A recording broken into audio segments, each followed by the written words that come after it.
Nak kaya tapi tak kaya-kaya, dari Abu Hurairah radhiyallahu anhu, beliau mengatakan Rasulullah SAW bersabda, maksudnya kekayaan itu bukanlah dengan banyaknya harta, akan tetapi kekayaan itu adalah kaya jiwa. Hadis sahih riwayat Imam Al-Bukhari, Imam Muslim, At-Tirmizi, Ibnu Majah dan Imam Ahmad. Nah, Islam tunjuk dah sebenarnya semua orang boleh jadi orang kaya, iaitu dengan jadikan jiwa yang kaya. Macam mana kaya jiwa tu? Iaitu rasa syukur atas apa yang telah ada, rasa Allah dah cukupkan rezeki buatnya. Bahkan rasa syukur itu dibuahkan dengan infak, sedekah, wakaf, kurban walaupun hartanya taklah kaya pada pandangan manusia.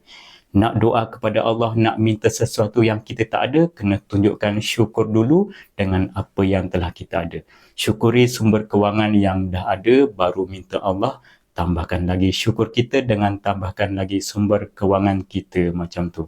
Sesuai dengan ayat Al-Quran pasal syukur, iaitu ayat 7 surah Ibrahim, maksudnya, dan ingatlah ketika Tuhan kamu memberitahu, demi sesungguhnya jika kamu bersyukur, nescaya aku akan tambah nikmatku kepadamu, dan demi sesungguhnya jika kamu kufur ingkar, sesungguhnya azabku amatlah keras.